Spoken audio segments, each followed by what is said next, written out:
Overweight teens. Thika uses, side effects, and the treatment. If you're a teen who is overweight, you're certainly not alone. In the United States, the number of people who are overweight is dramatically increasing. In fact, the percentage of teens who are overweight has more than tripled since 1980.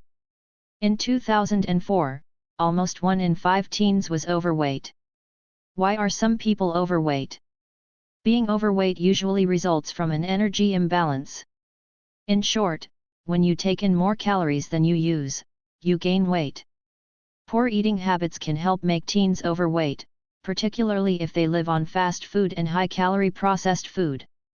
Studies show that many teens eat more high-fat foods and fewer foods with necessary nutrients, vitamin A, folic acid, fiber, iron, calcium, and zinc, than is recommended for optimal health. Much of the time, being overweight stems from a combination of poor eating habits and a sedentary lifestyle. That means a lifestyle with too much time spent in front of the computer or TV screen and too little time being physically active. Girls are particularly at risk for being overweight as they move through the teen years, a time when they typically become less active. Genetics also play a role in weight. If one or both of your parents are overweight or obese, the chances are higher that you will follow in their footsteps. Sometimes, emotional distress can result in excess fat. Teens may make bad food choices when they are upset, depressed, or anxious, turning to cookies, candy bars, and potato chips for comfort. Stress may also trigger eating binges. Problems with your thyroid gland may result in weight gain, but this is not a common ailment. In addition, weight gain is one of the side effects of certain medications, like corticosteroids. These are sometimes used to treat asthma, allergies, and juvenile rheumatoid arthritis. How do I know if I'm overweight? How much should you weigh? In years past, a height/weight chart was used. Today, most experts believe that body mass index, BMI, gives a more accurate picture of health. BMI is defined as body weight in relation to height. Calculating BMI can be done in a doctor's office or with a BMI calculator, which is available at many online sites as long as you have your correct measurements. Teens with a higher percentage of body fat tend to have higher BMIs than teens who have a greater percentage of muscle. However, in a few cases, such as with very muscular athletes, who might have high BMIs even though they are quite fit, the BMI may not give an accurate picture of health risks. And what's the difference between being overweight and obese? Being overweight, defined as having a BMI of 25 to 29.9, implies being too heavy for one's height. Obesity, defined as having a BMI of 30 or above, refers specifically to having too much body fat. It is extra body fat, not muscle, that increases the risk of serious health problems. Can being overweight harm my health? When your doctor says you are overweight, you are at higher risk for serious illnesses, such as heart disease, high cholesterol, type 2 diabetes, and high blood pressure. Overweight teens are also at higher risk of psychological problems, such as depression. Also, being overweight and having increased abdominal fat is closely linked to type 2 diabetes, which has increased dramatically in teens. Being overweight is associated with early onset of sexual maturity in girls and delayed sexual maturation in boys. Am I overweight? Everyone is different. Your best friend may be the same height as you and weigh 10 pounds less. Yet you both may be at your best weight, depending on factors like your bone structure and genetics. Most teens' weights vary as they hit growth spurts during puberty. For example, over a period of 18 months, a teen boy might go from a 5 foot, 141 pound 8th grader to a 6 foot 2, 165 pound high school sophomore.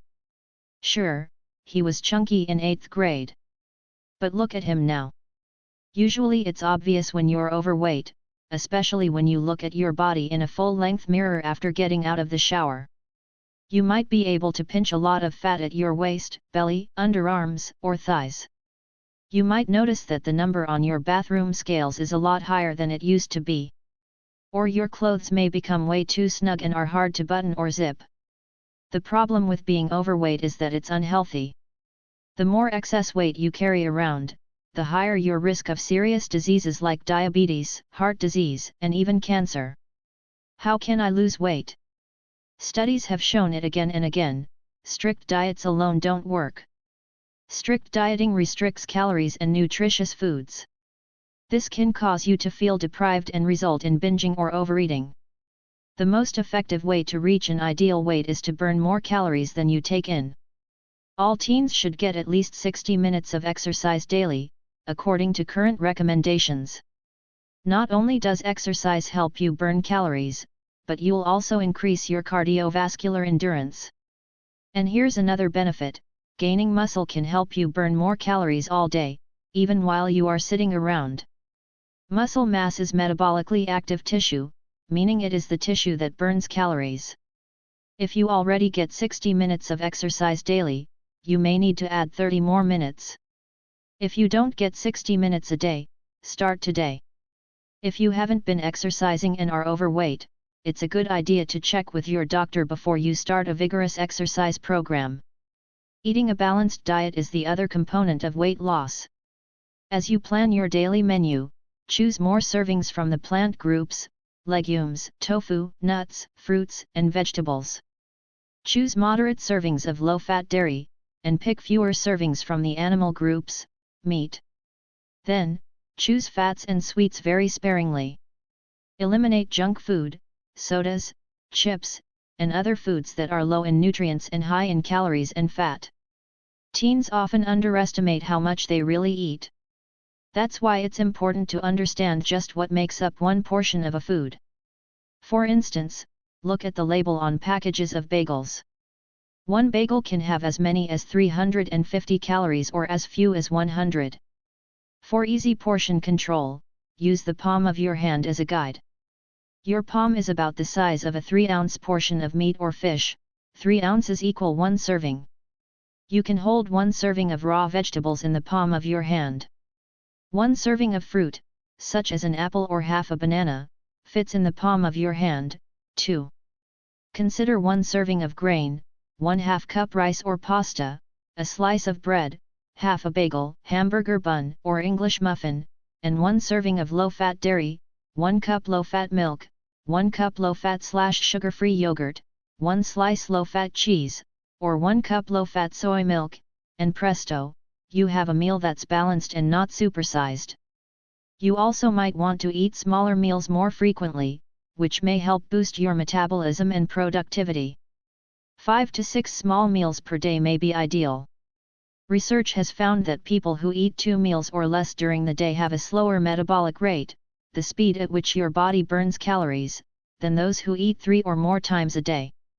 Eating frequently will also keep your blood sugar levels constant, so you don't feel irritable or overly hungry. Sometimes, eating a diet high in carbs and sweets causes your blood sugar level to spike, then drop dramatically. When it drops, you might feel cranky, tired, and extremely hungry. When should I call my doctor? Doctors and other healthcare professionals are the best people to determine whether your weight is healthy. They can help rule out rare medical problems as the cause of being overweight and support your goals to reach a normal weight and feel good about yourself.